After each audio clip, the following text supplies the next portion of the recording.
Wapendwa, Bwana asifiwe. Bwana asifiwe tena. Nachukua fursa hii kumshukuru Mungu kwa ulinzi wake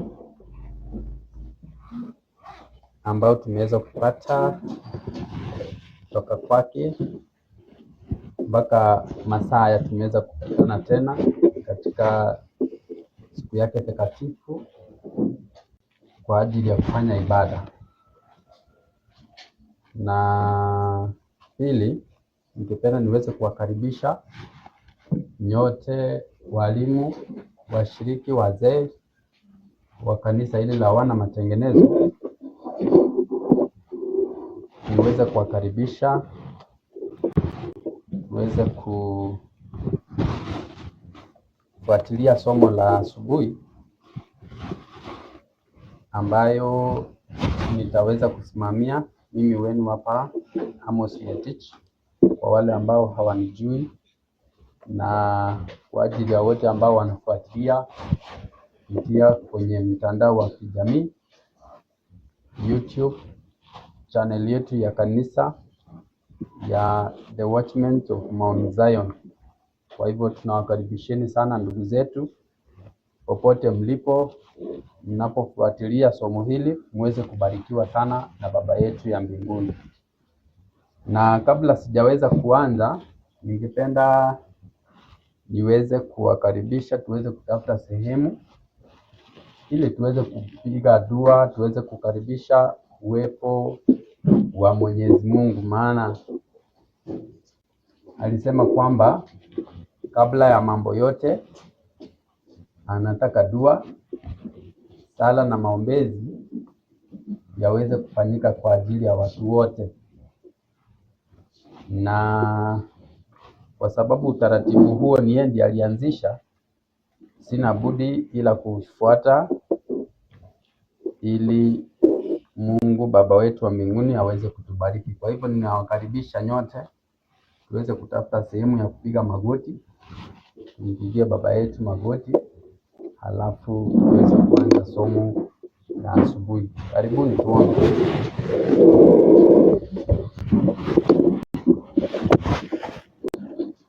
Baba wetu na Mungu wetu, asanti kwa sababu yu mwema siku zote. Asanti pia kwa sababu unazidi kutusaidia katika safari hii tunapoendelea kujipanga, maana tunajua kwamba dhoruba iko mbele yetu.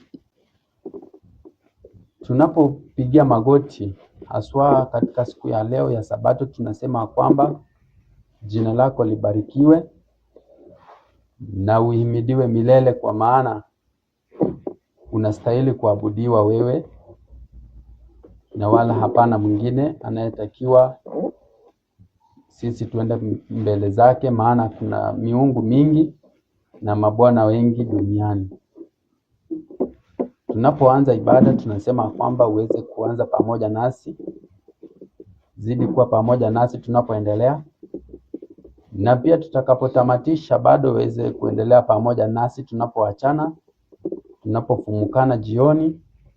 Tunasema kwamba uweze kuendelea kuwa pamoja nasi ndani ya mioyo yetu, maana tunajua kwamba shida na matatizo ziletwazo na yule mwovu shetani zinatungoja kule nje, maana tukija hapa tunajua kwamba tumekuja kusikia raha yako, raha ya Sabato itokayo kwako, ili angalau tuweze kufarijika, maana tunajua kwamba katika dunia hii tunaudhiwa, tunachukiwa, tunatukanwa na pia hata kusengenywa kwa ajili ya imani ambayo tumeubeba.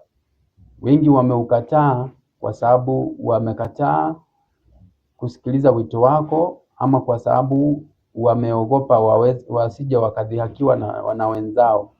Lakini sisi tuliyeuchagua kusimama pamoja nawe, tunakuomba uweze kutubariki Baba yetu, maana tunajua kwamba sisi tukiwa katika dunia hii peke yetu hatuwezi. Waangalie watoto wetu jinsi ambavyo wanakuhitaji. Angalia mabibi zetu pia wanavyokuhitaji. Angalia hata mabwana zetu pia wanavyokuhitaji. Angalia kila mmoja wanavyokuhitaji. Tunakuomba Baba yetu uweze kutuonea huruma, maana tunajua kwamba hakuna raha duniani isipokuwa ndani yako. Tunapoazimia kuanza ibada, tunawaweka mikononi mwako wale ambao wanakuja katika sehemu hii, uweze kuwaleta salama, na wote ambao wanaelekea mahali pa kufanya ibada siku ya leo uweze kuwapeleka kwa njia ya usalama. Tunapoazimia kuanza ibada, tunasema kwamba utamalaki, na ni katika jina safi la mwanao Yesu Kristo tunaomba na kushukuru. Amen.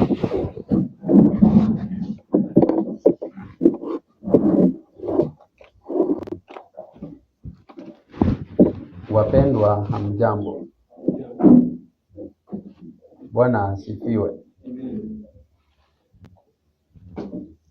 Leo ninashukuru Mungu maana tumeweza kupatana tena.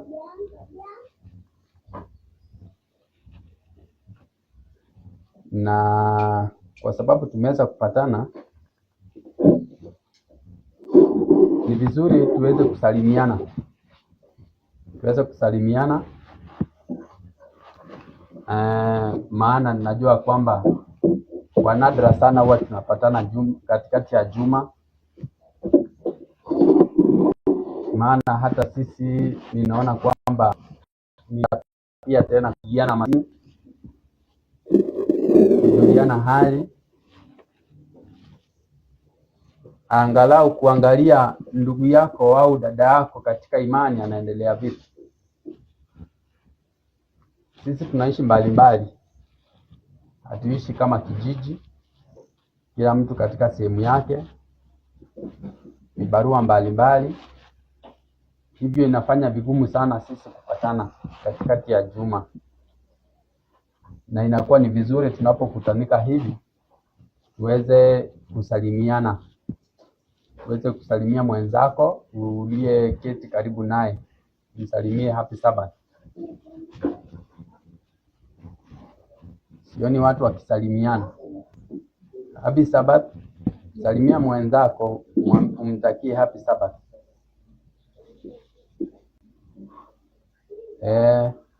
Maana tunajua kwamba tunapata nafasi ndogo sana ya kupigiana simu, hata kupatana katikati ya juma.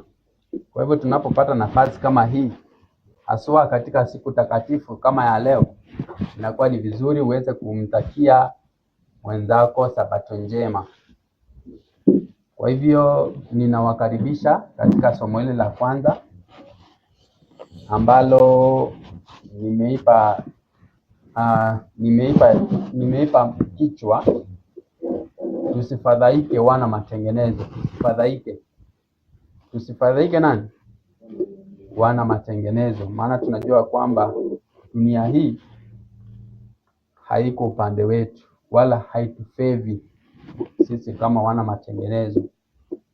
Wana matengenezo wanapitia changamoto mbalimbali, wanapitia shida mbalimbali, lakini tunajua ni kwa sababu shetani anaelekeza nguvu zake kwa wana matengenezo, maana wamedeclare kwamba wamemchagua njia ambayo ni ya uzimani. Lakini iwapo utaweza kuchagua njia ambayo si ya uzima, hakika shetani hatakuwa na shughuli na wewe. Lakini tunapokuwa tumefanya maamuzi ya kumfuata Yesu Kristo kikamilifu na kuzishika amri 10 za Mungu na kuwa na imani katika Kristo Yesu, basi ujue ya kwamba umedeclare war. Utakuwa umesema kwamba ulimwengu umeukana na shetani atakuwa ni adui yako, na atapigana vita kupitia kwa mawakala ambaye yeye anatumia. Maana tuliangalia wakati mwingine tukapata kwamba shetani ako na wasaidizi wengi. Huenda ikawa hata huyo msaidizi akawa ni ndugu yako. Huenda msaidizi wa shetani akawa hata ni mke wako. Huenda msaidizi akawa hata ni mume wako. Huenda huyo msaidizi wa shetani akawa hata ni watoto wako.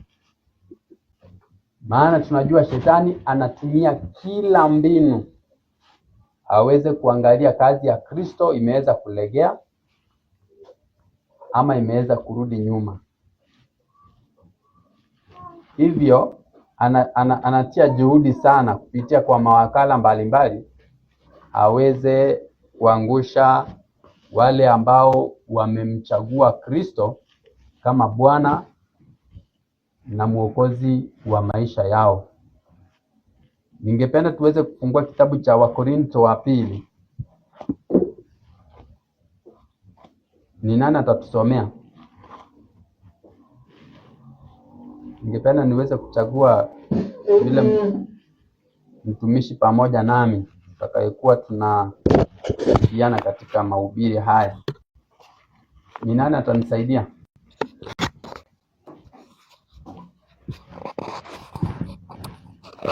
Ni nani atakayenisaidia? Tasoma. Kwa hivyo kuwa chonjo kabisa. Ningependa uweze kusoma kitabu cha Wakorintho wa pili 5, aya yake ni ya kwanza na ya pili kuteremka hivyo.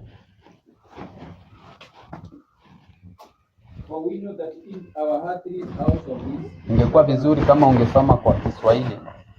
Itakuwa ni vizuri zaidi.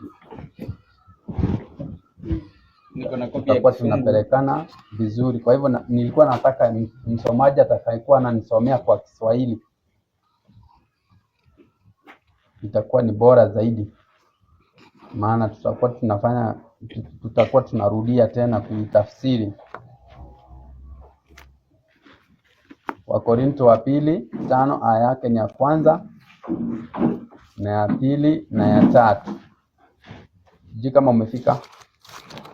Wakorintho wa pili 5 aya yake ya kwanza, ya pili na ya tatu pia. Neno la Bwana linasema, kwa maana tuwajua ya kuwa nyumba ya maskani yetu iliyo ya dunia ikiharibiwa, tunalo jengo litokalo kwa Mungu, nyumba isiyofanywa kwa mikono, iliyo ya milele mbinguni. Maana katika nyumba hii twaugua tukitamani sana kufikwa kao letu litokalo mbinguni. Ikiwa tukiisha kufikwa, na hatutaonekana tu uji, kwa sababu sisi tulio katika maskani hii twaugua, tukilemewa, si kwamba tuataka kufuliwa, bali kuvikwa, ili kitu kile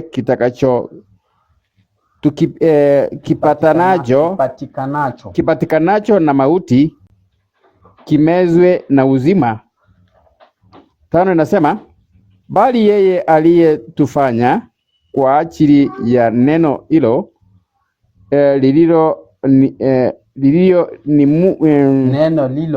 neno hilo ni Mungu aliyetupa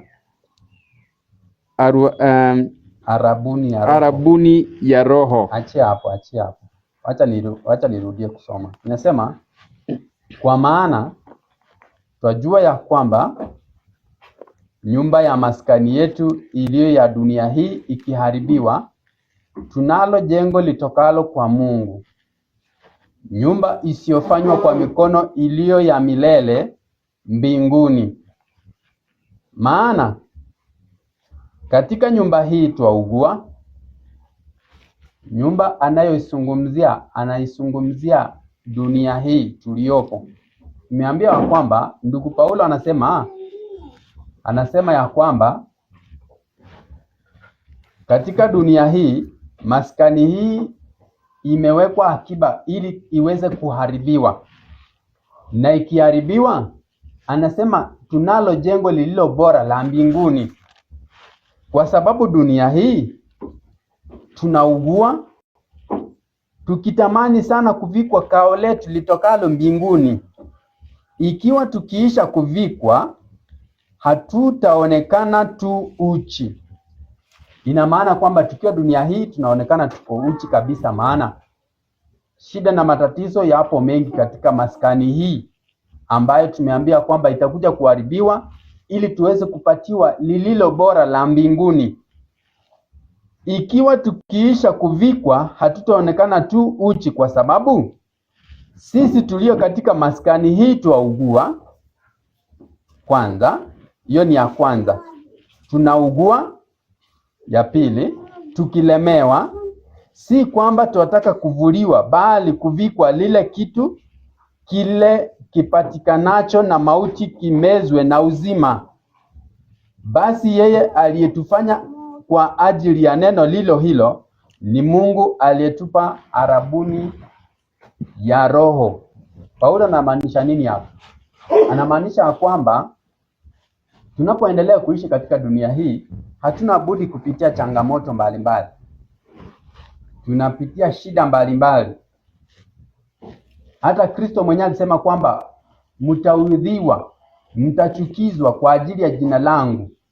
Ina maana kwamba ikiwa waliweza kumkataa Bwana wetu Yesu Kristo, pia sisi vile vile tukipitia katika njia ile ile, lazima pia tuweze kupitia katika changamoto mbalimbali. Lakini tunapopita changamoto hizo mbalimbali, tunatakiwa kumvaa Kristo kwa lolote.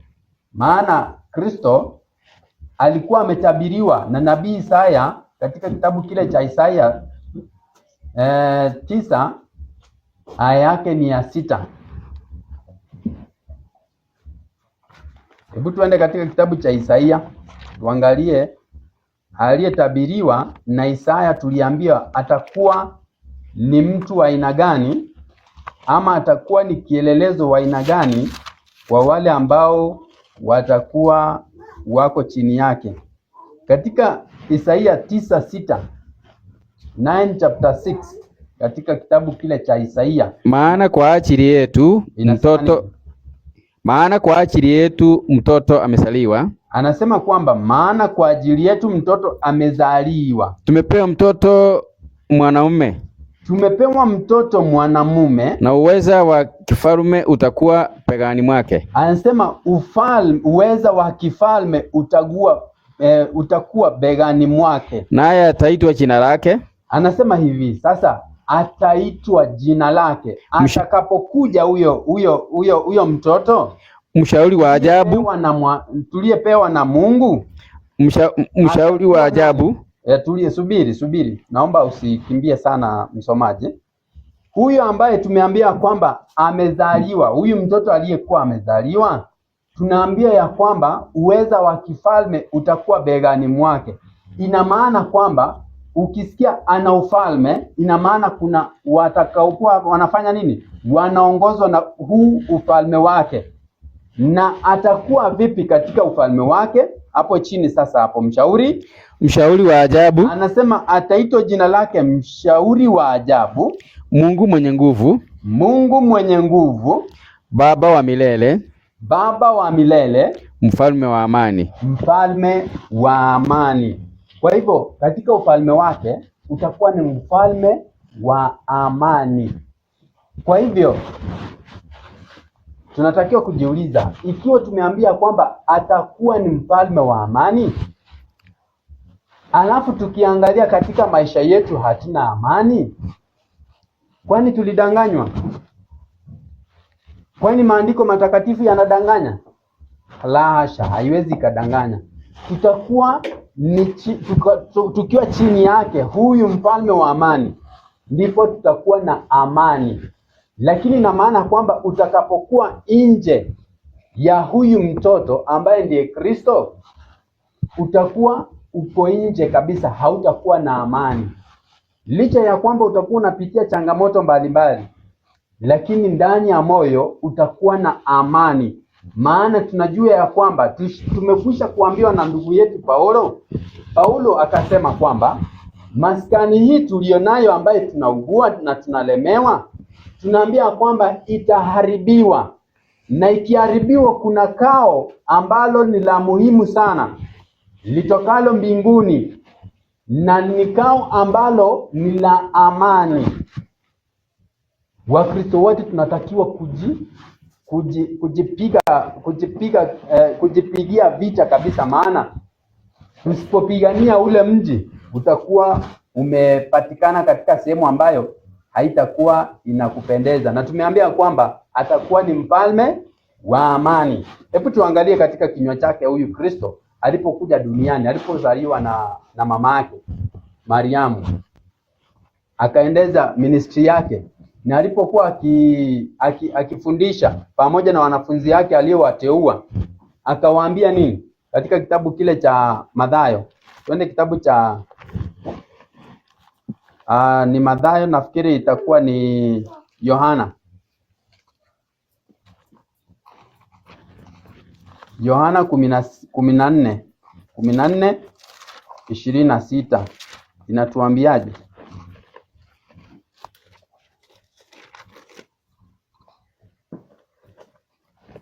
27 itakuwa vizuri. Katika kitabu cha Yohana 14:27 inasema nini, msomaji? Amani na wajieni. Kristo anasema kwamba huyu ni Kristo mwenyewe tuliyeambia kwamba atakuwa ni mfalme wa amani, mshauri wa ajabu, baba wa milele, Mungu mwenye nguvu. Anasema kwamba amani na waachieni. Ina maana kwamba yeye ndiye chanzo cha amani kwetu. Yeye ndiye chanzo cha amani kwetu. Ina maana kwamba utakapokuwa uko nje ya Kristo, kama hauna Kristo ndani ya maisha yako, ujua kwamba utakuwa ni minus amani. Maana yeye mwenyewe alisema kwamba amani na waachieni, alafu amani yangu nawapa. Amani yangu. Anasema kwamba amani yangu nawapa, niwapavyo mimi, sio kama ulimwengu utoavyo. Anasema niwapavyo mimi, sivyo kama ulimwengu utoavyo. Alafu msifadhaike mioyoni mwenu. Anasema msifadhaike mioyoni mwenu, wala msiwe na uoga. Msifadhaike nini? Mioyoni mwenu. Msifadhaike mioyoni mwenu, wala msiwe na nini? Uoga. Msiwe na uoga. Yaani tumehakikishiwa kabisa tusifadhaike. Licha ya kwamba utakuwa unapitia changamoto mbalimbali, usifadhaike. Kristo mwenyewe amekwisha kutuhakikishia ya kwamba tusifanye nini? Tusifadhaike. Tusifadhaike katika mioyo yetu. Usiangalie ni kana kwamba umesauliwa. Maana wengi katika dunia ya leo, katika siku za leo, anapokumbwa na changamoto mbalimbali, anapokutana na shida, anapokutana na majaribu, huwa anamquestion Mungu, anamuuliza ni kwa nini? Kwani hivi kwamba hauoni ninapitia haya? Ina maana kwamba umenisahau? Ina maana umenipa kisogo Mungu wangu? Ina maana sionekani ninavyokulilia? Mungu anasema kwamba tusifadhaike, maana amani yake ametuachia, na tusikuwe na uoga. Licha ya kwamba utakuwa unapitia majaribu mbalimbali, usiwe na nini? Na uoga. Usiwe na nini? Na uoga. Usiwe na uoga. Maana uoga kwanza, utakapoingiza uoga, ujua kwamba umempatia shetani nafasi katika maisha yako. Shetani ndiye atatumia kipengele hicho cha uoga ndani ya maisha yako kukumanipulate wewe. Ataweza kutumia ile uoga umeingiza ndani ya moyo, aweze kukuangusha kwa haraka. Na ndio unasikia Yesu mwenyewe katika kitabu cha Ufunuo anasema kwamba waoga hawatafanya nini? Hawataurithi uzima wa milele. Ina maana kwamba lazima ukuwe jasiri. Unapopitia shida mbalimbali, sema kwamba nitaweza kushinda katika jina la Yesu. Kristo atakupigania. Kristo mwenyewe akiwa ndani yako, vita si vyetu. Anasema kwamba atatupigania, maana katika miili hii ya nyama, hii miili ya kufa, hatuwezi tukaweza chochote tusipokuwa na Kristo ndani yetu. Hakuna atakayesema kwamba ataweza kushinda ibilisi, shetani, katika miili hii, katika hii nguvu zetu. Hauwezi sema kwamba utashinda shetani kwa ujanja wako, ati hata huo umesoma kivipi, hata huo umepitia theolojia kiasi gani, hata utakuwa umeenda sijui university gani ndani ya Kenya na nje ya Kenya, hata utakapokuwa unasoma Biblia kiasi gani, lakini hauna Kristo ndani yako, nakwambia ni bure. Mpaka ukuwe na Kristo ndio aweze kukushindania. Sasa ningependa niweze kutoa kisa fulani hapa katika Biblia. Tufungue kitabu cha Mathayo 14. Mathayo 14. Nafikiri fungu ni ule wa 14, fungu ni ule wa 20 na ngapi? Nafikiri itakuwa 23, itakuwa vizuri. Tutateremka polepole mpaka tuweze kuelewa kipengele hicho, maana kila andiko lenye pumzi ya Mungu lafaa kwa nini? Kwa mafundisho. Soma msomaji. Naye alipokwisha kuwaaga, anasema hivi, makutano. Huyu ni Kristo anayezungumziwa hapa. Alipokwisha kufanya nini? Kuwaaga makutano. Alipanda mlimani faragani kwenda kuomba. Na kulipokuwa jioni, alikuwako huyo peke yake. Na kile chombo kimekwisha kufika katikati ya bahari. Anza 22 vizuri. Mara akawalazimisha wanafunzi wake wapande chomboni. Na kutangulia mbele yake kwenda ng'ambo. Anasema mara akawalazimisha wanafunzi wake wapande chomboni na kutangulia nini? Mbele yake kwenda ng'ambo. Alafu wakati yeye alipokuwa akiwaaga makutano, Kristo alibaki nyuma kuwaaga mkutano wake, maana alikuwa akifundisha. Ilikuwa ni kando ya bahari, na ilibidi kwanza alazimishe wanafunzi wake watangulie ndani ya chombo, wakwende mbele yake, alafu akawaaga mkutano, maana alikuwa akifundisha. Kisha nini kafanyika? Naye alipokwisha kuwaaga makutano, alipanda mlimani faragani. Kwanza alipanda mlimani faragani. Alipenda kwenda kupanda milimani, alipenda kujitenga sana kwa akiomba. Kristo katika sifa yake moja alikuwa akipenda kuomba Mungu sana, alikuwa anapenda kuomba babake sana, alikuwa anapenda kujitenga sana, alafu anakwenda kuzungumza na babake. Alafu nini ilikuwa inafanyika katika milimani? Kwenda kuomba. Alienda kuomba, alafu na kulipokuwa jioni, alikuwako yuko peke yake. Kwanza tunaonyeshwa nini na Kristo hapo? Tunaonyeshwa kwamba tunatakiwa kuwa ni watu wenye uzoefu wa kuomba. Lakini sasa utakuta kwamba labda wana matengenezo wanakuja tu kuomba kanisani. Wanapokuwa kazini hawaombi, wanapokuwa manyumbani kwao hawaombi, wanaposafiri hawaombi. Itakuwa ni balaa. Kristo alikuwa anapenda kuomba sana, naye ndiye kielelezo chetu, naye ndiye mwanafunzi ambaye anatuonyesha kwamba tunatakiwa kufanya nini? Kumfuata. Maana yeye alisema kwamba mnifuateni, jifunzeni kwangu, na tumepata kwamba alikuwa ni mwenye kuomba sana. Alafu nini ilikuwa inafanyika? 24. Kile chombo kimekwisha kufika katikati ya bahari. Kinataabika sana na mawimbi. Tunapata kwamba katika kile chombo ambacho wanafunzi wake walisafiria, walipofika katikati ya bahari, nini ilifanyika? Maana upepo ulikuwa wa mbisho. Mawimbi yakaanza kuikumba ile chombo, ikaanza kuirusharusha mbalimbali. Ikaanza kuirusharusha nini? Ikaanza kuirusharusha chombo, nikana kwamba inaenda kukapsize, nikana kwamba inaenda kuizamisha nini? Kuizamisha wanafunzi wake Yesu Kristo ndani ya bahari. Alafu nini ikafanyika? Hata wakati wa zamu hata wakati wa zamu ya 4 ya usiku Yesu akawaendea akienda kwa miguu juu ya nini? Bahari. Juu ya bahari. Tumepata kwamba wakati wanafunzi wake Kristo walipokuwa wanasafiri kwa chombo, wakati chombo kilifika katikati ya bahari, ilianza kukumbwa na mawimbi. Ina maana hata katika maisha yetu kuna wakati mawimbi yanatukuta katika maisha yetu, yanaturusharusha huku na kule, yanakurusharusha kama ni kivuli. Wakapiga yowe kwa hofu. Wakapiga mayowe. Mara Yesu alinena akawaambia. Mara Yesu alinena akawaambiaje? Chipeni moyo. Akawaambia chipeni ni mimi, msiogope. Msiogope, Petro akamjibu akasema. Petro akajibu akasemaje? Bwana, ikiwa ni wewe, niamuru niche kwako juu ya maji. Anasema ikiwa ni wewe. Petro akamwambia kama kweli ni wewe.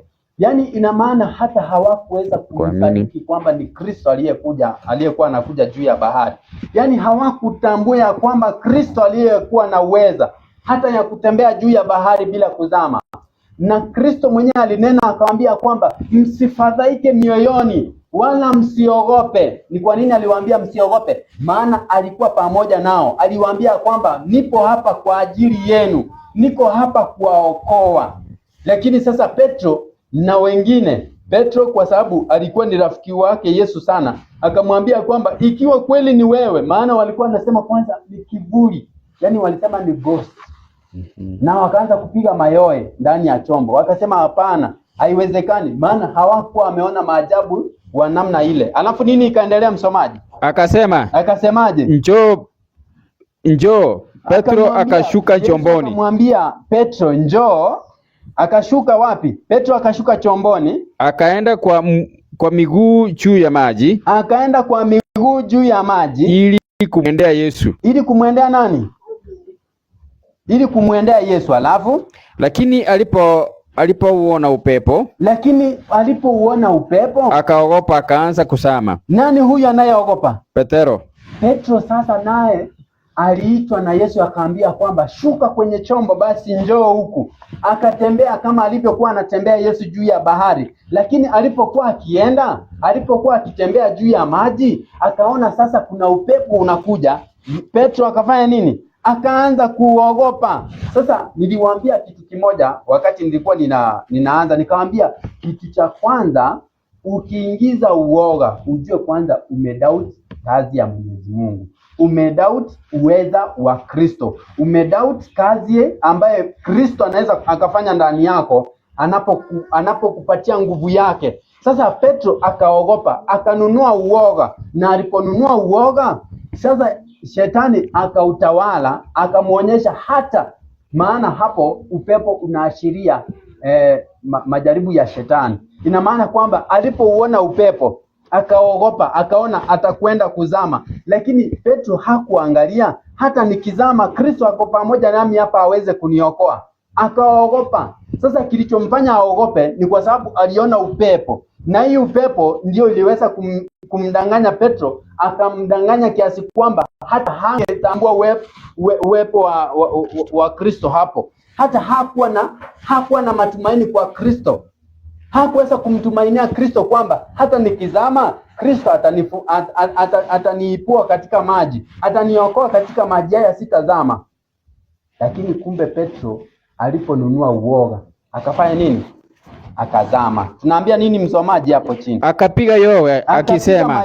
Kwanza baada ya kufanya nini? Baada ya kuingiza uoga na akaona mawimbi yanakuja kwa wingi, naye akaanza kupiga nini? Mayowe. Alafu Bwana niokoe.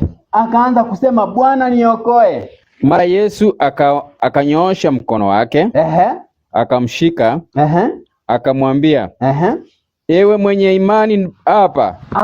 Mbona uliona shaka? Ewe mwenye imani hapa. Ni kwa nini alimwambia kwamba ako na imani hapa? Ni kwa sababu mara ya kwanza wakati alisikia kuogopa, ina maana kwanza hakumtumainia Kristo. Angeenda akiwa jasiri, angeenda akiwa mwenye kujawa na neema ya Kristo, hata angeweza kuzama. Lakini kwa sababu alinunua uoga na akaweza kuingiza uoga ndani ya moyo wake, akaogopa. Sasa hapo ndipo akaonekana amekuwa na imani ndogo sana kwa Kristo. Ina maana hata angetambua ile kazi ambayo Kristo angefanya katika maisha yake. Tuendelee. Mara Yesu akanyosha mkono wake akamshika, akamwambia, ewe mwenye imani haba, mbona uliona shaka? Anamuuliza Petro, ni kwa nini uliona shaka? Ni kwa nini uliweza kuona shaka katika kazi ambayo mimi ningeweza kutenda? Yaani ina maana kwamba Petro angeweza kuingiza kwanza kuwa na shaka, maana alikuwa na nani? Mfalme wa amani katika mazingira ile ya maji. Anaendelea kutuambia hivi, akasema, nao walipopanda chomboni, upepo ukakoma. Nao waliokuwamo ndani ya chombo wakamsujudia, wakisema hakika wewe u mwana wa Mungu. Wakisema kwamba hakika wewe u mwana wa Mungu. Sasa nikiweza wauliza kanisani, basi umeweza kujifundisha nini katika habari hiyo ya wanafunzi katika bahari kukumbwa na mawimbi? Ya kwanza, haujajifundisha kitu. Tusiogope. Asanti. Tukue na ujasiri hata wakati wa nini? Wakati wa shida kabisa, maana tunajua kwamba kuna anayetupigania. Amina sana dada yetu. Mwingine huko nyuma, hakuna kitu tumejifundisha katika hilo. Shetani ndiye anayetuuzia uoga. Shetani ndiye anayetuuzia uoga, na akituuzia uoga ina maana kwamba imani yetu itarudi chini. Ukiingiza uoga tu, shetani naye atakuwa amepata asilimia yake hapo. Ataweza kukuangusha, ataweza kukudanganya, ataweza kukushawishi, mradi tu umeingiza uoga. Shetani ndiye anayetuletea uoga katika maisha yetu. Tunatakiwa kusema hatuwezi tukaogopa, maana Kristo ndiye anayetupigania katika maisha yetu. Ukiingiza uoga, asilimia fulani katika imani yetu inarudi chini. Na ndio unaona wakati alikuwa kwa wanafunzi wake akawaambia, mbona nyinyi mko na imani haba? Mbona imani yenu imerudi chini? Ni kwa nini? Kwa sababu waliogopa. Alafu nini nyingine umeweza kujifundisha katika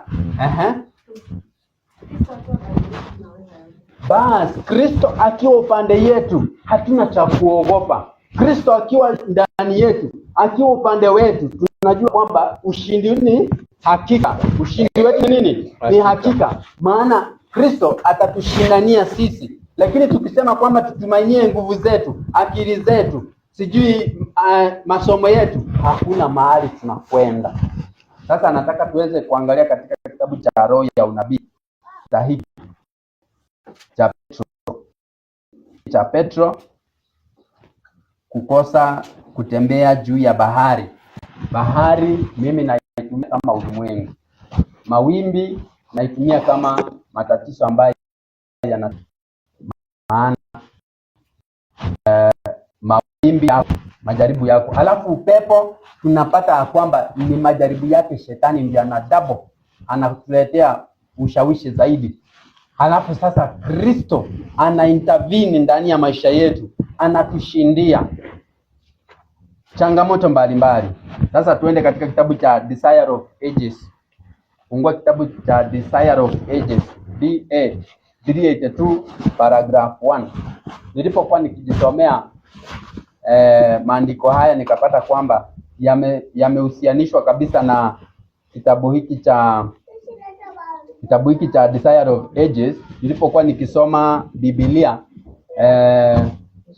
katika Yohana 14 ile, nikapata ile kisa cha Petro kukosa kutembea juu ya maji ama kutembea kwa muda kidogo, alafu kisha akaingiza uoga. Nikaweza kujifundisha mambo mengi sana. Kwanza nikajiangalia katika maisha yetu. Mimi binafsi nikajiangalia katika maisha yangu. ninapata niko na majaribu mengi sana, napitia matatizo mengi sana, napitia changamoto mingi sana katika kazini, katika boma, katika maisha yangu ya kawaida, hata ya kifamilia kwa jumla. Unapata kwamba shida iko mingi, lakini kumbe nikakuta kwamba ni shetani ndiye anayeleta matatizo hayo ili aweze kutuuzia uoga, na tukinunua uoga ataweza kukushawishi na mwishowe atakuja kufanya nini? Atakuja kukuangamiza, maana hakuna kilicho kizuri kitokacho kwa shetani. Sasa katika Desire of Ages 382 paragraph 1 tunajifundisha mambo yafuatayo. Nabii anasema hivi, shida inapotujia, anasema shida inapotujia, ni mara ngapi tunakuwa kama Petro? Nabii anauliza swali. Wakati matatizo yanatukujia sisi, ni mara ngapi tumekuwa kama Petro? Maana Petro kitu cha kwanza aliogopa. Petro kwanza alipiga mayowe, akafadhaika ndani ya mioyo, hata akakosa imani kwa Kristo.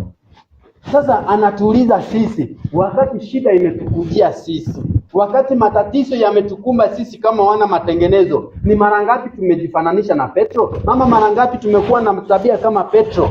Petro aliogopa. Petro alikosa imani kwa Kristo. Petro aliweza hata kuogopa zaidi kiasi kwamba alipiga mpaka mayowe. Ni mara ngapi umekuwa ukipiga mayowe shida inapokupata? Ni mara ngapi umekuwa ukipiga mayowe pindi tu unapogonjeka kidogo? Ni mara ngapi unapokuwa unapiga yowe unapokosa hata hela kidogo?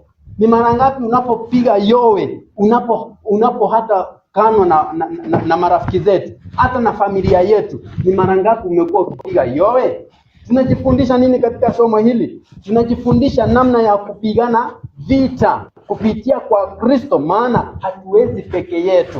Changamoto yapo na yapo kutulainisha, maana bila changamoto hautaweza kujua umefika wapi. Anauliza, ni mara ngapi tunakuwa kama Petro? Unatakiwa kujiuliza, ni mara ngapi nimebehave kama Petro? Anasema hivi, tunatazama mawimbi badala ya kuweka macho yetu kwa Mwokozi. Yaani shida inapotukujia, inapotukumba, tunatazama mawimbi badala ya kuangalia nani tunayemtumainia, ambaye ni nani? Ni Mwokozi. Ni mara ngapi wakati mawimbi yametupata, ni mara ngapi tumeweza kuangalia mawimbi? Tunasema, nimefanya hivi, nimekosa hivi, hata watoto wangu hawaja kwenda shule, yani sina karo ya kuwalipia, sina hata viatu ya kuwapatia wakavae, maana wanatembea wakiwa barefoot. Wengine hata wamekosa chakula pia katika nini? Katika maboma zao. Wamekosa, yani shida imetukumba tu kwa wingi. Lakini badala ya kuangalia Mwokozi wetu atakayetushindania, sisi tunaangalia hiyo shida na tunalia shida. Ni kwa nini? Ni mara ngapi? Nabii anauliza, ni mara ngapi tunakuwa kama Petro? Ni mara ngapi? Unatakiwa kujijibu mwenyewe. Nyayo zetu zinateleza. Anasema nyayo zetu zinateleza na maji ya kiburi yapita juu ya roho zetu. Yesu hakumwambia Petro aje kwake ili aangamie. Sikiliza hapa. Nataka unisikilize na usikilize kwa makini sana. Wakati tumepata katika Biblia, Yesu alimuita Petro akamwambia njoo. Ina maana wakati alimuita akijua kile ambacho Petro angeweza. Lakini tunaambiwa hapa hakumuita Petro ili aangamie. Lakini Petro aliona Kristo ameniita ili niangamie, maana alianza kuzama. Isipokuwa alienda kushikiliwa mkono, angezama. Na ni ukweli si angezama? Ni kwa sababu aliingiza uoga. Sasa anauliza, ni mara ngapi tumekuwa kama Petro? Anasema hivi, Yesu hakumuita Petro ili aache kwake aangamie. Yeye hatuiti. Sasa anatufananisha na nini? Na Petro katika safari yetu. Anasema yeye hatuiti sisi, sasa hatuiti tumfuate na kisha kutuacha. Haleluya. Haleluya. Tunapata kwamba Kristo hatuiti tumfuate alafu anatuacha. Ina maana kwamba ushindi kwetu ni hakika, kwa sababu tunayemfuata hatuachi kamwe. Kumbe Petro Katika kile kitendo cha kuogopa, ina maana alimwachilia mfalme wa amani, alimwachilia ngome. Ina maana pia sisi tunapomwachilia yule ambaye kamwe hajawahi tuacha, ina maana kwamba sisi wenyewe ndio tunajiletea uharibifu kwa kumwachilia yule ambaye anatushindia. Si ni kweli? Anaendelea kusema hivi, msiogope. Anasema kwa kuwa nimekukomboa, nimekuita kwa jina lako, wewe wangu. Upitapo katika maji mengi, nitakuwa pamoja nawe. Haleluya. Anasema Kristo kwamba utakapokuwa unapita hata katikati ya maji mengi, anasema nini? Atatuokoa.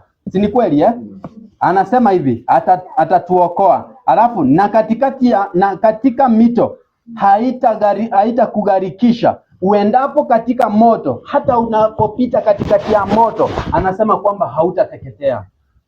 Alafu ikiwa wewe mwenyewe umeambiwa hautateketea, alafu unapokaribia ule moto mwenyewe unasema kwamba nini? Mimi nikipita katika moto hii nitachomeka. Hapo utakuwa umenunua uoga. Hapo utakuwa umeogopa. Hapo utakuwa umeanza kukua kama Petro. Hapo utakuwa umeanza kubehave kama Petro, na hakika utaangamia. Lakini unaposema kwamba hii moto taipita kwa jina la Yesu, Kristo aliye ndani yangu atanishindia haya, hakika wewe utaibuka mshindi. Haleluya. Anaendelea kutuambia hivi, hautakugarikisha na moto haitakuunguza, kwa kuwa mimi ndimi Bwana Mungu wako, mtakatifu wa Israeli. Katika Isaya, akapeana kitabu cha Isaya 43:1-3. Isomwe kitabu hicho. Isaya 43:1-3. Inasema nini? Katika kitabu cha Isaya 43:1-3 inasemaje?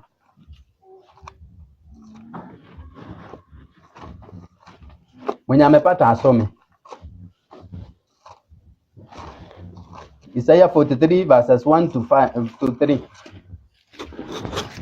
Anasema hivi, lakini sasa Bwana aliyekuhuluku, ewe Yakobo, yeye aliyekuumba, Israeli, asema hivi, usiogope, maana nimekukomboa, nimekuita kwa jina lako, wewe Mungu.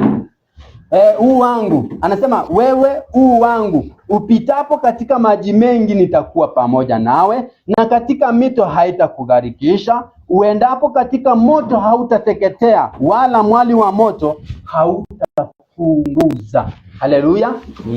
Kristo anasema hivyo. Kristo anatuhakikishia. Lakini sasa hebu tujiulize, katika maisha haya ya shida, sasa nataka tukue engaged sasa. Nataka tukue nini? Nataka sasa tuweze kusemezana. Mungu anasema njooni tusemezane. Maisha haya, hasa katika maisha ya mjini. Maisha ya nini? Ya mjini. Maisha ya mjini inakuwa rahisi vile, sio? Inakuwa rahisi Ni mteremko. Unajua huwa tunapenda sana kusahau mambo ambayo yanatukumba, kiasi kwamba tunaweza hata kusahau yale ambayo yako katika maisha yetu. Maana najua kila mmoja akona changamoto ile anapitia, aidha ya kazi, aidha ya familia, aidha ya magonjwa. Kwa mfano, tunakuwa na changamoto gani haswa sisi kama wana matengenezo? Brayo, unaona unajua kidogo ni kama naweza kuexcuse wewe, bado mwanafunzi. Sisi wacha tuongee kama watu wazima. Wewe utaniambia labda unakosa kalamu. Si ni kweli ama hujaikosa kalamu? Kama hujaikosa kalamu, basi wewe uko sawa. Na kama hujaikosa hata kiatu ya kwenda shule, basi wewe uko sawa. Lakini wewe hujui kile ambacho wazazi wako wanapitia. Wakija kukufunulia kile ambacho wanapitia, wakianza hapa mpaka mahali wanafanya kazi, ile kitu wanaficha watoto wao wasijue. Ungeambiwa hivyo, mimi sijui hata ungefanya nini. Ungetia bidii sana, maana pia nyinyi mtakuja kwa wazazi, mtajua tu. Sasa ni changamoto gani huwa yanatukumba hapo leo? Ni changamoto gani huwa yanatupata sana sana, haswa watu ambao tunaishi katika towns? Number one, kazi, kukosa kazi. Kukosa kazi, ama hata mara mingine tunapata kwamba uko na kazi lakini iko chini sana. Kuna competition, unapata hela yanaingia lakini yanaingia katika hali duni sana, ni kidogo kiasi kwamba hata hayatukimu mahitaji yetu. Maana katika mahali tunaishi tunalipa, mahali tunaishi tunanunua vyakula, mahali tunaishi tunanunua maji, ama mnunui maji. Mahali tunaishi tuna changamoto mingi sana, chakula pia tunanunua, kila kitu, na unapata kwamba kazi iko chini. Ukosefu wa kazi ama kazi iliyopo bado haileti mapato bora, si ndio? Ni changamoto gani mengine? Leo amesema kwamba kazi, na nimeweza kupanua hiyo sehemu. Mama Brian, naona shida? Afadhali kwako basi. Kule nyuma Mama Stacy, hakuna changamoto? Uko sawa? Okay. Kule nyuma Maeta. Hamjambo. Hatujambo sana. Mimi nataka kuongea kidogo. Hakika hii safari sio rahisi. Kama mimi niko na changamoto nyingi sana, ile siongei.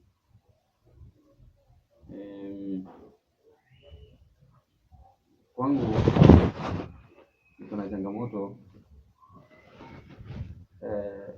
ya kazi. Mimi ni fundi, na sana sana kazi yangu ninafanya ya couples na landscaping. Sasa kuna miaka nilikuwa napata contracts, lakini kuanzia mwaka jana hata saa hii kazi ilipotea. Ndio maana nikasema acha ni embrace ukulima. Nikapata sehemu yenye nilikuwa na lima, na ikakuja ikaenda. Sasa mwaka huu sina sehemu nzuri ya kulima. So kama last week sikupata nafasi ya kuja. Wiki ilianza vizuri, ikaenda vizuri, fika Friday nikafungiwa nyumba. Sasa tulipitia magumu sana hiyo Friday mpaka Saturday.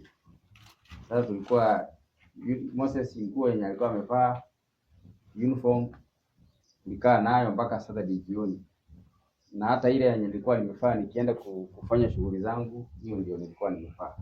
So kila kitu kilikuwa kimefungwa, kula vile tulikuja kwa Sabato. So it was difficult, ilikuwa hell. Na nikanyimwa kitu ambacho niligundua, kumbe hata nilifikiria itakuwaje siku yenye itafikia. Sasa tumefikia chapo stop of time. Ni wakati ile ghadhabu ya Yakobo nikajaribu kuwaza sana. So nikaona kwamba katika hili fundisho ni la muhimu, tusiwe na uoga. Shetani tusiwe uoga, kwa sababu tunaweza chukua uoga, jambo lifanyike, chukue uoga na tuache imani, ili hali katika jambo hilo tungechukua fursa ya kusimama katika Kristo, licha kwamba kuna shida. So changamoto ziko miongoni mwetu pia. Labda hii imani vile niko na hii imani, mke wangu ana imani, so inaweza fikia mahali hata mke wako anakusaliti, anakuongea kwa watu, ama mume wako, kwa sababu wewe ndio uko imani, mume wako anaona kama hasta kipindi hiki kinatengenezwa imefikia kile kiwango wakati ule wakati dada wetu walianza imani, makanisa mengine yalikuwa yanaona kama wao ni cult. Yaani ni kwa nini walikuwa wanaitwa cult? Walikuwa na pure faith. Wametoka makanisa ya Jumapili, wameacha utatu, wamepata Mungu wa pekee wa kweli na Yesu Kristo mwana wake aliyemtuma, na sasa wameingia katika Sabato.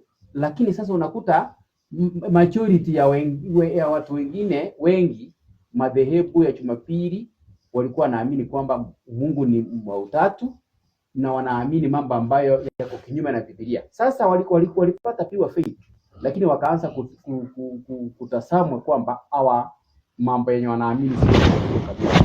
So kwa wana matengenezo that hiyo hali iko kwa wana matengenezo saa hii. Watu wanatuona kana kwamba sisi huwa tunakipesa. Unakuta sasa nyinyi hamkuli nyama, hamkuli hii, hamfanyi hii, hampiki mafuta hii, mnachagua hii. So kuna mambo kama hayo. Kuna changamoto nyingi zenye ziko kwa Waadventista wa Sabato wana matengenezo, na hizo changamoto zinastahili kutusimamisha ili tusiwe na uoga wote, ili Kristo apate nafasi ya kujidhihirisha katika maisha yetu. Amen. Yeah. Amen. Amen sana ndugu yetu, na pole. Mungu yuko pamoja nasi. Sasa unajua tulipokuwa tuko wadogo, maana tukiwa wadogo kule mashambani bado msidhani ati mambo bado ni rahisi huko. Bila kazi hata kulisha familia itakuwa ni kazi. Unajua tulipokuwa wadogo ungepata hata wakati mwingine labda tungekosa hata kukula lunch. Alafu hiyo chakula nyingeliwa wakati wa mchana ndingeliwa usiku. Ama hata utakuta wakati mwingine hata hakuna kitu ambacho kitaliwa mchana na hakuna kitu kitaliwa usiku. Unakunywa maji unalala. Na unajua wakati huo sisi tulikuwa tunaona ni kana kwamba wazazi walikuwa na mchezo. Ama kama hujaipitia mambo kama hayo ndio huwezi nielewa. Lakini tulikuwa tunaona ni kana kwamba wazazi wanazembea. Lakini sasa utakuta kwamba tumejikuta katika viatu vyao, tunapata kwamba kweli hata walikuwa wanajaribu sana. Walikuwa wanafanya nini? Walikuwa wanajaribu kiasi kwamba hata walikuwa hata licha ya kwamba tulikuwa tunakosa, lakini hatungekosa daima. Tungekosa labda leo, lakini kesho tutakuta kwamba ameenda akapata kazi akafanya na akaweza kutuletea kitu cha kufanya nini. Changamoto na maana ya kwamba yapo, lakini isipokuwa tena hiyo changamoto labda pengine tena tungepotoka katika njia, maana tunapata kwamba watu wanapokuwa katika shida sana ndio wanamtafuta Kristo sana, wanamtafuta Mungu sana. Ama wakati wa shida ndio watu wanakaa starehe, wanamsahau Mungu. Wakati wa shida sasa ndio unakaa karibu na Mungu, unamkaribia Mungu, hata unakaa sana katika masaa mengi ukiwa katika maombi, unamlilia Mungu. Lakini wakati maisha yanakwenda utaratibu, ndipo utakuta kwamba hata una nafasi na Kristo, una nafasi na Mwenyezi Mungu, hauna nafasi hata ya kuomba. Hata kama unaomba ovyo ile maombi ya kelele kwa Mungu. Lakini unapokuwa katika shida unapata kwamba ndio unatumia nafasi yako mwingi kuzungumza na muumba wako. Tunateremka katika hiyo diet, tunaenda katika paragrafu ya pili. Natuambia hivi: Yesu alisoma tabia ya wanafunzi wake. Alijua jinsi imani yao ilivyokuwa ngumu kujaribiwa. Katika tukio hili la bahari, alitaka kudhihirisha kwamba Petro kwa udhaifu wake mwenyewe, kuonyesha kwamba usalama wake ulikuwa katika kutegemea daima juu ya nguvu za Mungu. Yaani ile kazi ambayo Petro aliweza kufanya wakati alitoka kwa chombo akijaribu kutembea kumwelekea alikokuwa Kristo, ilikuwa inaonyesha kwamba yani Petro alitakiwa kuweka imani yake kwa Mungu kwa kile ambacho alikuwa ameitwa. Maana Kristo amesema kwamba hatuiti ili tuweze kuangamia. Kwa hivyo alikuwa anampitisha katika kujaribu Petro na wanafunzi wake, na pia sisi katika sehemu zetu tuweze kujaribia, tuonekane ya kwamba licha ya kwamba dhoruba itakuwa inatugonga, inaturusharusha hapa na pale, lakini tunajua kwamba kuna yule aliye imara katika daima.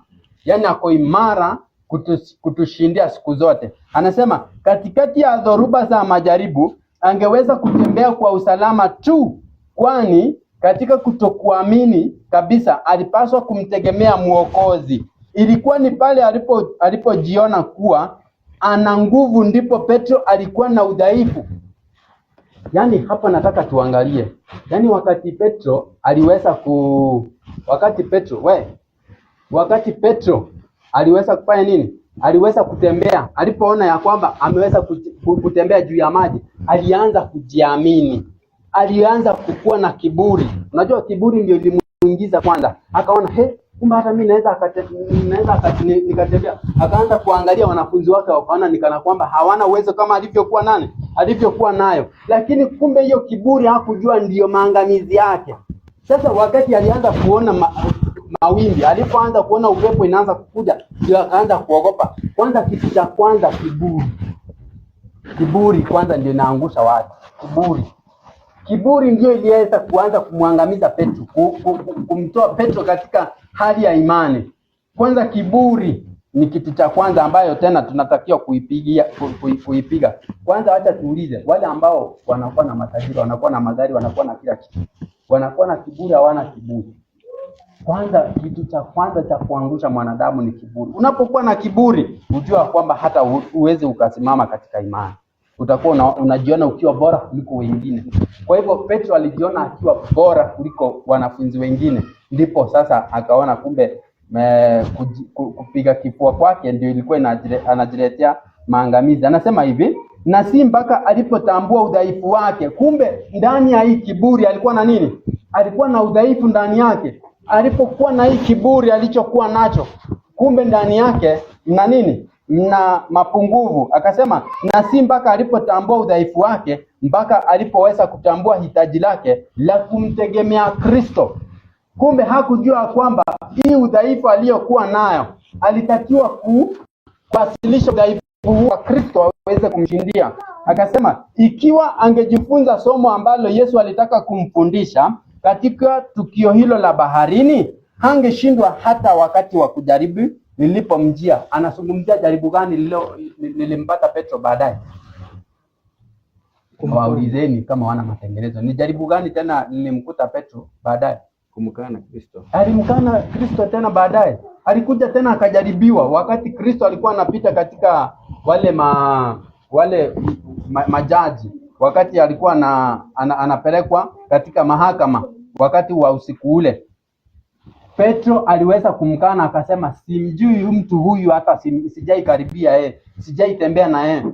Yaani hiyo ni jaribu lingine. Kwa hivyo Petro bado hakujifundisha na lile tukio la bahari, ya kwamba siku zote mtegemee Kristo, siku zote mtegemee Mungu. Hakuweza kujifundisha. Tunaenda katika paragraph 3. Anasema hivi, hiyo ni 382 paragraph 3, nateremka huko chini yake. Anasema hivi, siku baada ya siku Mungu huwaelekeza watoto wake. Yaani siku baada ya siku Mungu anatuelekeza. Amina. Amen. Yaani siku baada ya siku Mungu anatuelekeza. Hakuna siku Mungu hamewahi kosa kutuelekeza. Anasema kwa hali ya maisha ya kila siku anawatayarisha kutenda sehemu yao juu ya hatua hiyo pana ambayo riziki yake imewaweka. Ni suala la mtihani kwa kila siku ambayo huamua ushindi wao au kushindwa katika shida kubwa ya maisha. Mungu anatupitisha katika majaribu hayo ili aangalie imani yetu, ikiwa itatingika, ikiwa itatingizwa, ikiwa itatetereka. Anatujaribu kwa njia hiyo ili aweze kuona umeweza kusimama katika nafasi gani katika imani yako. Hebu fungua katika kitabu cha Waefeso sasa. Tunafungua kitabu cha Waefeso. Twende katika kitabu cha Waefeso 6, aya yake ni ya kwanza kuteremka. Waefeso Wagalatia. Iko katika Efeso ama Wagalatia? Acha niangalie Waefeso 6. Wagalatia, twende kwa Wagalatia. Wagalatia itakuwa vizuri. Wagalatia 6. Kuanzia ya kwanza mpaka tuteremke tu mpaka tutafika mahali nitakwambia uachie. Ndugu zangu, mtu akigafilika katika kosa lolote, ninyi mlio wa roho mrejesheni upya mtu kama huyo kwa roho ya upole. Kwa roho ya upole. Alafu ukijiangalia nafsi yako usije ukajaribia wewe mwenyewe. Alafu mchukuliane mizigo na kuitimiza hivyo sheria ya Kristo. Anasema mchukuliane mizigo na kuitimiza hivyo sheria ya nani? Ya Kristo. Sheria ya Kristo. Alafu maana mtu akijiona kuwa ni kitu, soma vizuri. Mtu akijiona kuwa ni kitu naye si kitu, akidanganya nafsi yake. Ninarudia mwenyewe, anasema maana mtu akijiona kwamba ni kitu naye si kitu, anajidanganya nini? Mwenyewe. Nafsi yake mwenyewe. Ina maana kwamba unapojiangalia kwamba kama wewe ni kitu, ujua kwamba wewe si kitu. Kwa Mwenyezi Mungu wewe si kitu. Unapojiona kwamba uko na kiburi, unapojiangalia, unajua kuna watu ambao wanatumainia mali yao, dunia hii inaisha. Sasa acha niwaulize, wanategemea magari zao katika dunia hii. Kuna watu ambao wanategemea masomo yao katika dunia hii. Sasa ukitegemea masomo yako, ujua kwamba nje ya masomo hauko. Kwanza ukitegemea mali, ina maana kuna wakati mali inaisha. Kwanza hebu soma kitabu cha Methali 23 aya yake ni ya pili. Tunaambia kwamba wale ambao wanategemea pesa zao, Brian, wale ambao wanategemea pesa zao, ina maana kwamba wakati pesa zitatolewa kwao, watafanya nini? Wataisha. Maana wakati watu wako na maplot, wako na magari, wako na asset, wako na ng'ombe, ina maana yote itaondolewa, maana hayupo katika imani mtu huyo. Sasa hebu angalia hata kisa kama ile ya Job. Job alipitia katika shida, alipitia katika matatizo mengi, hata ng'ombe zake zikaenda, hata watoto wake wakafa, hata yote alichokuwa anamiliki Ayubu ikaisha. Lakini kumbe Job hakuwa ameweka imani zake katika mali zake na watoto wake. Ina maana kwamba alikuwa na imani kwa nani? Kwa Mungu peke yake. Na ndio unaona hata aliweza kurejeshewa yale ambayo alikuwa amepoteza. Kwamba anasema mimi kiburi imejaa kwa watu. Ina maana kwamba wakati pesa hizo zitakwisha, sasa hapo nao wataisha na pesa zao. Soma andiko hiyo tusikie. Usivitamani vyakula vyake vya anasa. Kwa maana ni vyakula vya hila. Teremka hapo 3. Usijitaabishe ila kupata utajiri. Acha kusitegemea akili zako mwenyewe. Kwamba usijitaabishe uweze kupata utajiri. Anajua kwamba unapokuwa na utajiri, kwanza hata ujaji Mungu unapungua kwako. Alafu hebu maliza vizuri, anza vizuri hiyo na umalize vizuri. Mbio. Inasema usivitamani vyakula vyake vya anasa. Ine inasema usijitaabishe ili kupata utajiri. Kwa nini? Acha kusitegemea akili zako mwenyewe. Sasa tunaambia kwamba tusijitaabisha hata kupata utajiri, maana unapokuwa na utajiri ujua kwamba ni ya muda peke yake. Hakuna siku ambaye tutaweza kuhama. Ama niambieni, ni mtu yupi ambaye amezikwa na mali yake katika dunia? Ni mtu yupi ambaye hata akiwa na mabilioni kwa benki anakuja anazikwa na pesa zake katika kaburi? Unarudi vile ulikuwa peke yako, na hivyo vyote unaviacha, maana hivi ni vya wapi? Dunia hii. Hakuna mtu ambaye ataweza kutoka na kitu katika dunia hii. Utarudi bila chochote. Ina maana kwamba tunatakiwa kuweka imani yetu kwa Mwenyezi Mungu, kwa maana kiwekeza akiba yetu mbinguni, hata tutakapopoteza ya dunia hii, tunajua hakika ya kwamba nini? Tuko na mahali tumeweza kuwekewa. Hebu soma sasa katika ile Wagalatia 6. Tuko katika ya 3. Anasema maana mtu akijiona kuwa ni kitu naye si kitu, ajidanganya nafsi yake. Lakini kila mtu na aipime kazi yake mwenyewe, ndipo atakapokuwa na sababu ya kujisifu ndani ya nafsi yake tu, wala si kwa mwenzake. Maana kila mtu atalichukua furushi lake mwenyewe. Maana kila mtu atachukua furushi lake mwenyewe. mkufunzi wake katika mema yote. Msijidanganye, Mungu hadhihakiwi, kwa kuwa chochote apandacho mtu ndicho atakachofanyaje? Atakachovuna. Maana yeye apandaye kwa mwili wake, ndipo mwili wake atavuna uharibifu. Bali yeye apandaye kwa Roho, katika Roho atavuna uzima wa milele. Tena tusichoke katika kutenda nini? Kutenda mema, maana tutavuna katika wakati wake, tusipozimia katika Roho. Tunaambia kwamba tuchukuliane mizigo. Sasa Biblia inatufundisha nini? Inatuambia kwamba tunapokuwa na changamoto, tunatakiwa kukuja kama familia, tunatakiwa kukuja kama marafiki, tunatakiwa kukuja kama watu wa nini? Tunatakiwa kukuja kama watu wa tuzungumze, tuongee, tufarijiane, tutiane moyo katika safari, maana hii shida haijakuja kutumaliza, imekuja kutuimarisha. Maana tutakapoibuka washindi, tunajua kwamba Kristo ataweza kutukuzwa katika ushindi huo. Sasa tunateremka katika roho ya unabii. Sasa hii ni Desire of Ages 3:1 paragraph 2. 3:1 paragraph ya pili. Tunaambia kwamba wale wanaomkabili Kristo, wale wanaomkubali Kristo kwa neno lake na kusalimisha roho zao chini ya ulinzi, wanaomkubali Kristo na kuisalimisha roho zao chini ya ulinzi wake, maisha yao kwa utaratibu wake watapata amani na nini? Na utulivu. Nabii anasema hivyo, wale watakaomkubali Kristo na kujisalimisha chini ya ulinzi wake watapata amani na utulivu. Tulipata kwamba aliwaambia wanafunzi na waachieni nini? Amani.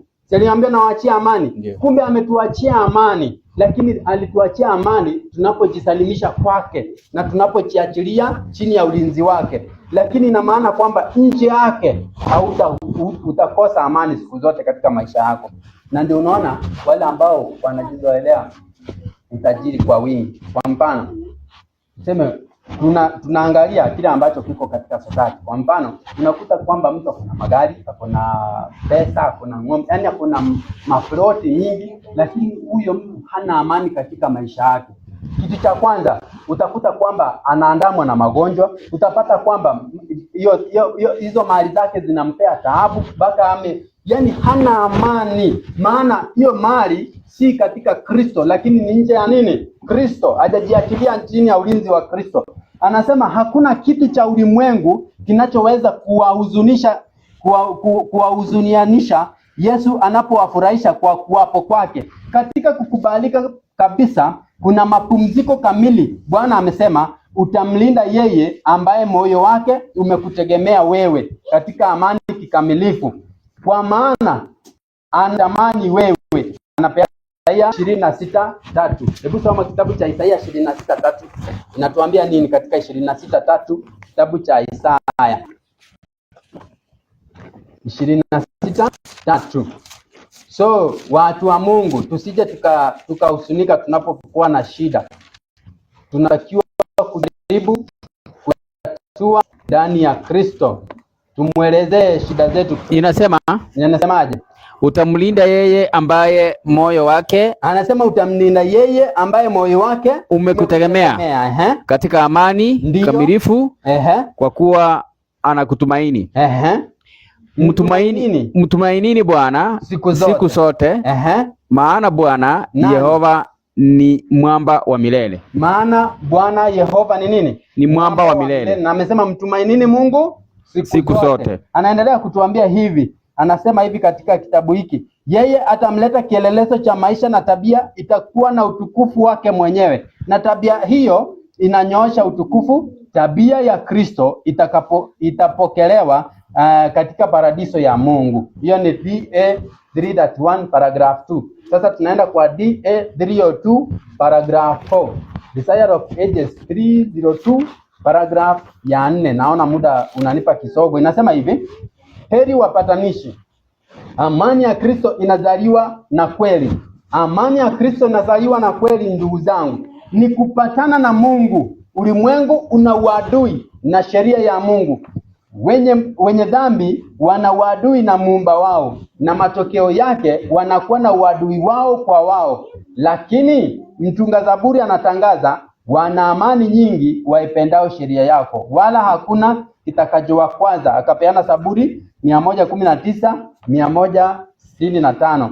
Wanaume hawawezi kutengeneza amani. Yaani wanaume hawawezi wakatengeneza nini? Amani. Yaani watu, anasema men, katika Kiingereza anasema men, anasema watu hawawezi wakatengeneza amani. Hakuna siku tunaweza kukaa chini tukasema kwamba tunatengeneza amani. Amani inatoka kwa Mwenyezi Mungu. Amani inatoka kwa Kristo. Si ni kweli? Alisema amani yangu na waachia. Anasema hakuna siku watu wataweza kutengeneza amani.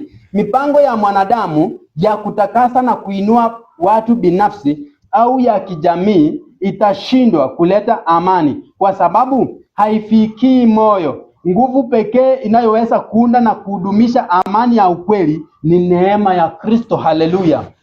Ni nini? Ni neema ya Kristo. Hili likipandikizwa moyoni, litatupiliwa mbali tamaa mbaya zinazosababishwa ugomvi na mafarakano. Badala ya miiba utamea msonobari, na badala ya mchongoma utamea mahandisi na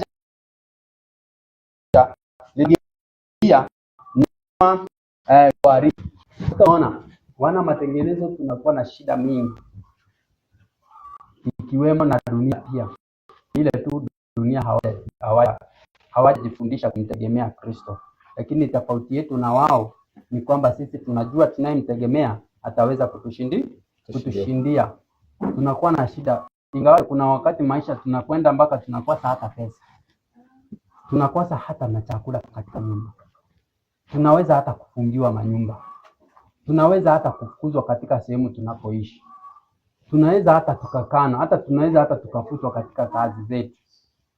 Watoto wanatutegemea, kuna majukumu zinatungojea, lakini kuna changamoto tunazipitia, lakini tunaambia kwamba neema inatoka kwa Kristo. Tunatakiwa tusiangalie hizo shida, usiangalie ile kazi umepoteza, usiangalie ile kazi ambayo inaleta mapato duni. Tunatakiwa kuangalia macho yetu kwa Kristo. Mzungumzie Kristo, umwambie ya kwamba unapitia hii na hii. Anaweza kuangalia na ataweza kukushindia hakika. Ikiwa hauna chakula kwa nyumba, atakuletea mbinu utaweza kupata chakula. Ikiwa hauna hata pesa za kulipa nyumba, anaweza hata akakupatia kazi kimaajabu tu, utaweza kupata kazi na uweze kufanya nini? Uweze kulipa hata nyumba za wenyewe, maana tuko katika mijini. Hayo ni shida ambayo tunazipitia mjini. Hata unaweza kosa hata pesa ya kulipa hata remedio katika shule.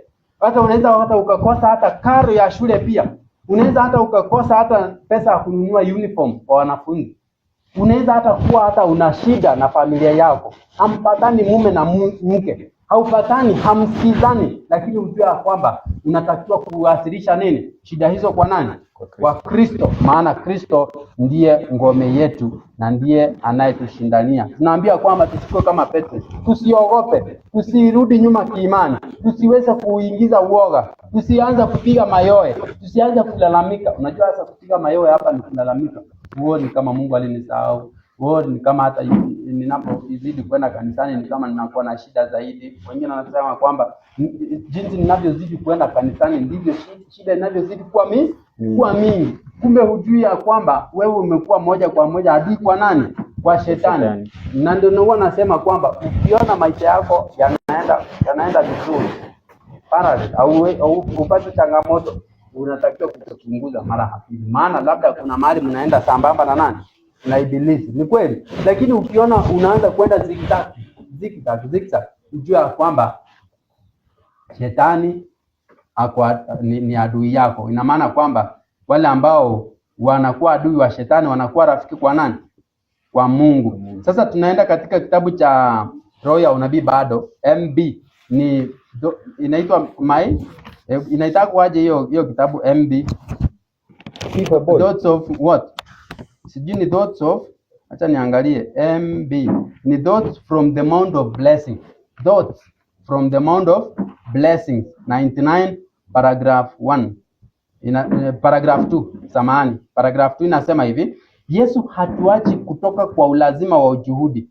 lakini anatufundisha kwamba tunapaswa kumfanya yeye wa kwanza na wa mwisho na bora zaidi katika kila kitu. Yaani tunatakiwa kuweka Kristo kwamba ni mwanzo na mwisho. Tunatakiwa kumweka kama bora ya kila kitu.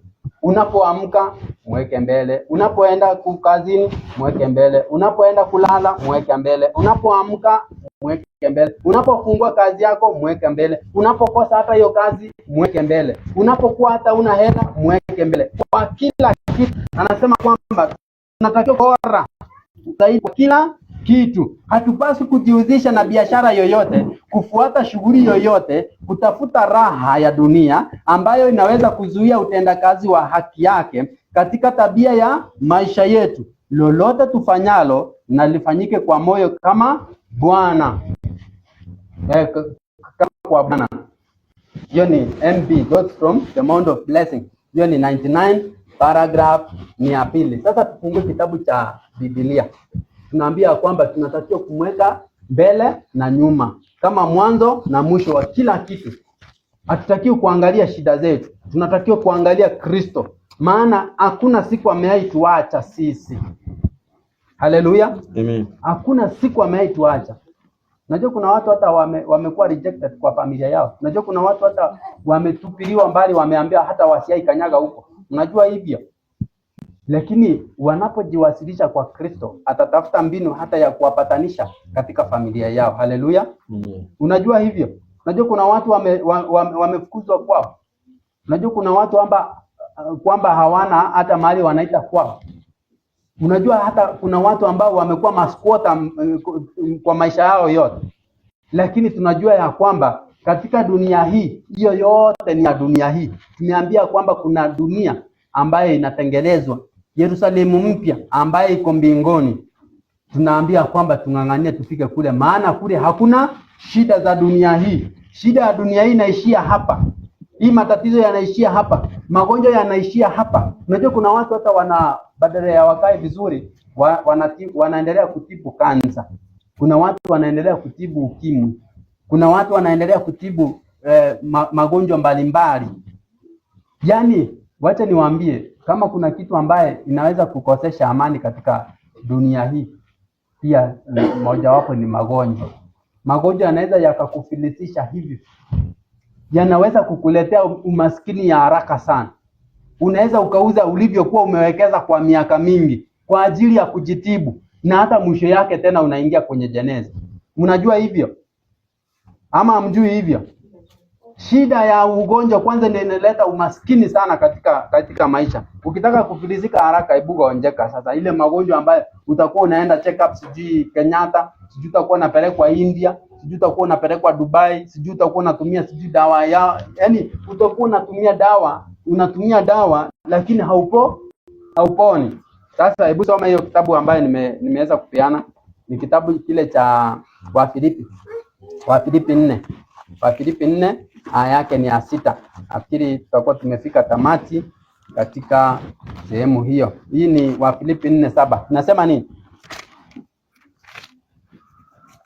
Wafilipi 4 aya yake ni ya 7 na 8. Itakuwa vizuri. Umefika? Ama nisome? Wacha nisome kwa sababu ya muda. Inasema hivi: na amani ya Mungu ipitayo akili zote itawahifadhi mioyo yenu na nia zenu katika nani peke yake? Kristo Yesu. Katika Kristo Yesu. Hatimaye ndugu zangu, mambo yoyote ya kweli, yoyote ya staha, yoyote ya haki, yoyote yaliyo safi, yoyote yenye kupendeza, yoyote yenye sifa njema, ukiwapo wema wowote, ukiwapo sifa nzuri yote, tafadhali nayo mambo mmejifunza kwangu na kuyana kwangu hayo, na Mungu wa amani atakuwa pamoja nanyi. Haleluya. Mungu wa amani atakuwa nanyi. Haleluya. Si ndio? Atakuwa na nyinyi. Mungu aweze kuwabariki sana. Tusiangalie shida zenye tunapitia. Tusiangalie kile ambacho tunakosa katika maisha yetu. Unaweza kuwa hata hujakula. Unaweza kuwa hata umekosa hata kitu cha kutia katika kinywa chako asubuhi unapokuja hapo, lakini usiangalie hayo. Angalia yule ambaye tunamtegemea. Imani hii ina majaribu. tunatakiwa kuweka macho yetu kwa Kristo. Ndugu zangu na dada zangu, mimi nafikiri ya kwamba sina la ziada. Mungu aweze kutuangalia. Shida ziko, maana tuko katika dunia hii. Mimi nafikiri uweze kumalizia na ile Wakorintho wa pili 5 ya kwanza kuteremka mpaka 4, ndio tuweze kuomba, tuweze kupisha vipindi vingine vijavyo. Wakorintho wa pili ile, watu waweze kujua ya kwamba sisi ni wapita njia katika dunia hii. Sisi hatuko. Wakorintho wa pili 5:4. 5:1. Kwa maana twajua ya kuwa nyumbani ya maskani yetu Anasema kwa maana twayajua ya kwamba maskani yetu iliyo ya dunia hii ikiharibiwa, tunalo nini? Tunalo jengo litokalo kwa Mungu, nyumba isiyofanywa kwa mikono, iliyo ya milele mbinguni. Maana katika nyumba hii twaugua, tukitamani sana kuvikwa kao letu litokalo mbinguni, ikiwa tukiisha kuvikwa hatutaonekana tu uji, kwa sababu sisi tulio katika maskani hii, yani dunia hii, tunaugua tukilemewa, yani tunafika mahali ingine tunalemewa. Ni si kwamba tunataka kuvuliwa, bali kuvikwa kuvikwa ili kitu kile kipatikanacho na mauti kiweze kumezwa na mauti. Kiweze kumezwa na nini? Kiweze kumezwa na uzima. Tunaambia kwamba katika maskani hii tunaugua na tunalemewa, lakini tunajua kwamba tunatakiwa kuweka imani yetu kwa Kristo, na ambaye ataweza kutushindia katika vita hivyo. Mungu aweze kuwabariki ndugu zangu. Sina la ziada. Tuendelee kutiana moyo, tuendelee kuchukuliana mizigo, tuendelee kupigiana simu. Tusinyamaze ukiassume kwamba ndugu yako ako sawa. Unatakiwa hata unapoamka uulize, "Mnaendeleaje?" Itakuwa ni vizuri, maana tunaishi sehemu mbalimbali. Mungu aweze kuwabariki na tuweze kutafuta sehemu tuombe. Na tunapoomba uweze kuongea na Kristo kile ambacho unahitaji aweze kukutendea, na ataweza kukutendea kwa imani. Tunaomba. Baba wetu na Mungu wetu unayetupenda sana, cheti kwamba ni kwa sababu tumeweza kutenda jambo ambalo linakupendeza ndio ukatupenda, lakini ulitupenda tangu mwanzo na unazidi kutupenda hata milele. Tunajua ya kwamba tumeweza kujifundisha jinsi ambavyo tunapitia shida na changamoto mbalimbali katika dunia hii, lakini tumeona kwamba tunapojisalimisha chini ya mbawa zako, tunapochiachia chini ya uweza wako, tunajua ya kwamba yule muovu hata anapoleta majaribu, tunajua kwamba hakika tunaibuka washindi. Wakati mwingine tunalia, wakati mwingine tunalia kwa sababu ya kukosa karo, kukosa pesa, kukosa hata biashara, kukosa hata pesa za kulipa nyumba, kukosa hata pesa za kufanya shughuli mbalimbali ili tuweze kukimu mahitaji yetu pamoja na watoto wetu, lakini tunajua kwamba kwa ajili yako, tunajua kwamba tutaweza kushinda hayo yote. Tunajua ya kwamba ulisema kwamba tuweze kutafuta ufalme wa Mungu, ufalme wako kwanza, ili hayo mengine utaweza kutuzidishia. Ndiposa tumekupigia magoti tukiwa wingi wa shukrani, maana hata kuwa na afya tunajua kwamba bado ni baraka kutoka kwako. Si eti kwamba ni kwa sababu ya kupenda kwetu, lakini ni kwa sababu ya kupenda kwako. Ninakuomba Baba yangu uweze kuangalia kila mmoja, uweze kumtembelea kila mmoja ndani ya mioyo yao. Najua ya kwamba ndani ya mioyo yao yanasononeka, lakini wanapokusungumzia, maana najua kwamba wanakuelezea shida zao, wanakusungumzia yale ambayo yanapitia ndani ya boma yao, wanakuelezea jinsi ambavyo wanapitia hata katika sehemu yao ya kazi, wanakuelezea shida ambayo wanapitia hata katika changamoto ya dunia hii, lakini tunajua kwamba unakwenda kwa kimu kwa hitaji kwa ajili ama kulingana na mahitaji yao. Zidi kuwa pamoja nasi Baba yetu, tunakutumainia kwa kila jambo. Zidi tunapokuwa na majaribu kama hayo, tunakuomba uweze kutukaribia kwa mno sana. Tunakuomba pia wakati tunakuwa pia katika changamoto hiyo, tuweze kukukaribia zaidi, maana tunajua kwamba kupitia kwa majaribu hayo tunaenda kulitangaza jina lako kwa wale ambao pia hata hawajaweza kuzukiwa bado na nuru hii. Tunapoingia katika vipindi vingine, tunakuomba uweze kuwatumia walimu kama ikupendezavyo, waweze kufundisha yaliyo yako wala wasifundishe yaliyo yao. Tunapoingia katika vipindi hivyo, zidi kutamalaki na jina lako libarikiwe, katika jina la Yesu Kristo aliye Bwana mkombozi tumeomba. Amen.